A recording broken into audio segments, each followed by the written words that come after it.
Dako na po tayo sa ating pagbibigay, no? Tawagan na po natin yung isa pa nating handsome brother, Marlon Umagat. Praise the Lord! Talaga naman gamit na gamit tayo na. Praise God. Are we blessed? Amen. Amen. God is good. All the the time. time. All the time. God is good. Amen. Nakasahod na po bang lahat? Wala pa. Wala pa yung iba, no? Erica, wala pa. Pero, God, our provider po, no? Di pagkukulangan ng Diyos ang kanyang mga anak po, no? Amen po? Amen. Dahil po ang tema po natin ngayon about heart po, puso.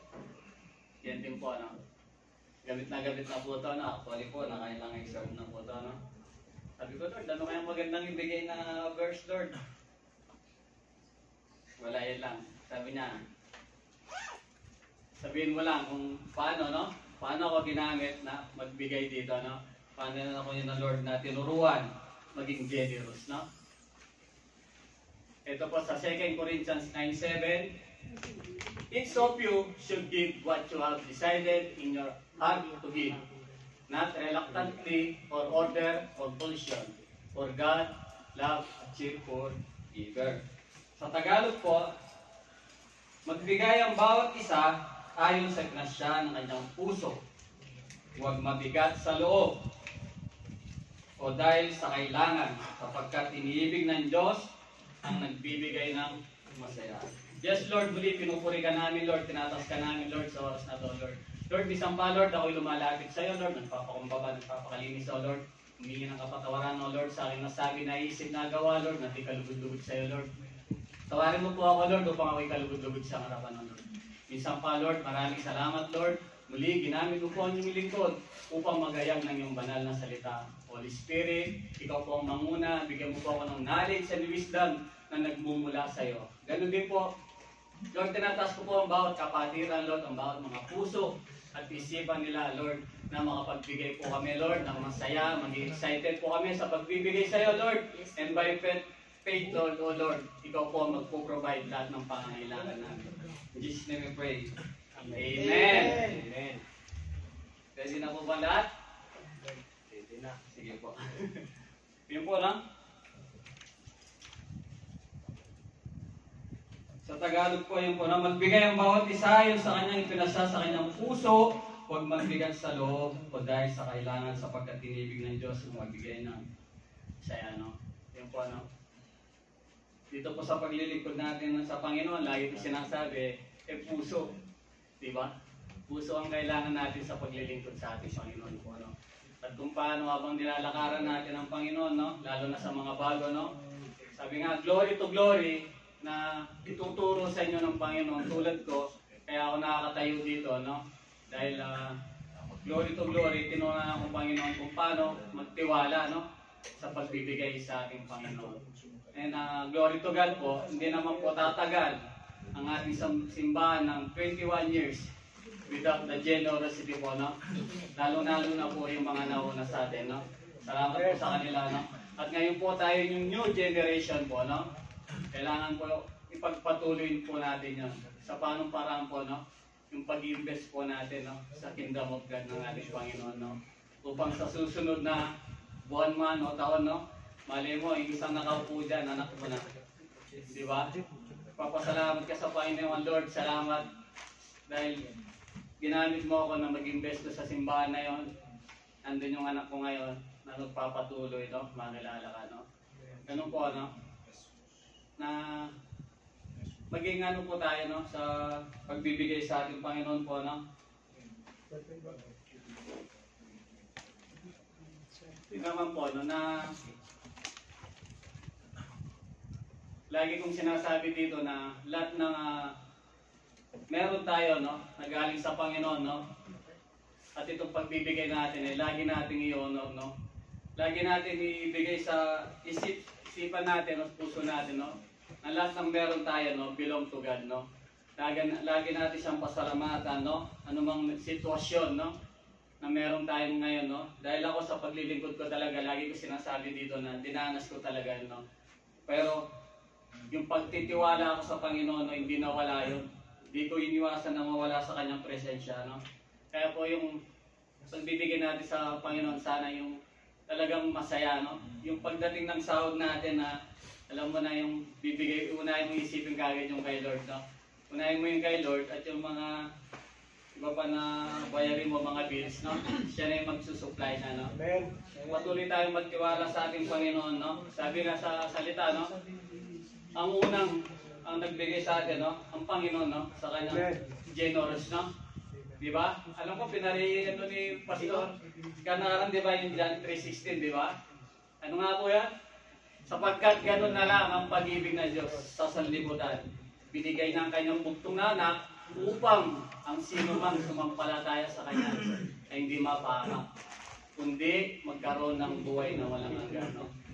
Tayo po mga Kristiyano po, no? Lagi natin titingnan po yun, no? It's about cross. No? Pag yun po yung tinignan natin na malalakad po natin ng maayos ang ating paglilingkod po, no? Yung by faith po, no? Kanina nga po, nagkakwento kami nila bro Jeff po, no? Tungkol sa na hindi po lahat ng tumanggap sa Panginoon ligtas na kagad, no? Kailangan po i-work out po natin yun. True faith po. Work out po natin yung salvation po. By self po yan, sarili po, no? Kaya po tayo ngayon nandito, nakikinig sa mga salita ng Panginoon. Ito po yung training ground po natin. Para mas lalo pa po tayo mag-grow sa ating pananampalataya po. Hindi po ibig sabihin lang ay tinanggap mo ang Panginoon. Mawawala ka na rito. Tinanggap ko na si Lord, ligtas na ako. No. Hindi po yun. By faith po, at sa grace ng Panginoon, kailangan i-work out po natin yon kung paano tayo manampalataya sa Panginoon. And glory to glory, babaguhin po tayo ng Panginoon. Hindi naman po instant kagad. Bag process po yan. Pero kailangan po, wag po kayong mawala sa presensya ng Panginoon. Amen. Dahil once na po na tinanggap nyo ng Panginoon, andyan na po talaga. Napakarami po talaga. Kaya sinasabi ko na po sa mga bago, no? Napakarami pong pagsubok na darating. Pero ang maganda po doon, hindi po kayo iwanan ng Panginoon. Amen. Lagi po siya nandyan sa tabi nyo. Anong gusto ng Panginoon? Kasi yung puso natin, gusto niya laging maayos siya. Hindi ka mukha nung wala tayo sa Panginoon. Lumalala. Maliit na problema, dumarag na ganito, dumarag na yan. Nagiging grade na yan.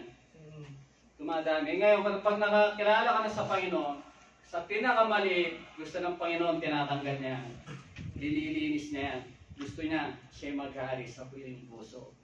Para patuloy kang lalakad sa Panginoon, no?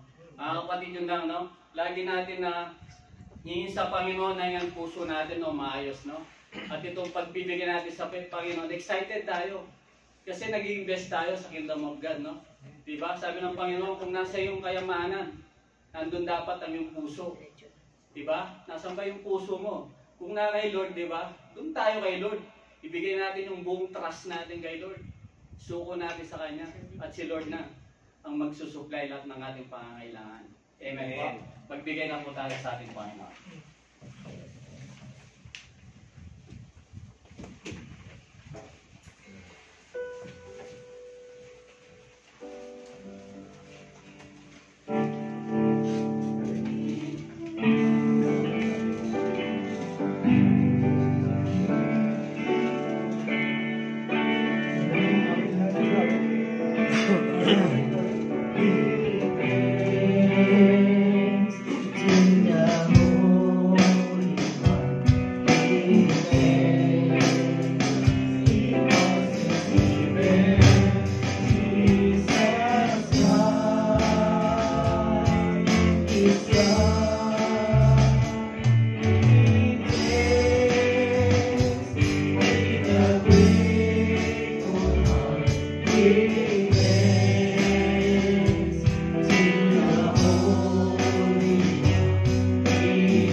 Lord. Hallelujah, Lord. We worship you, Lord. We honor you, Lord.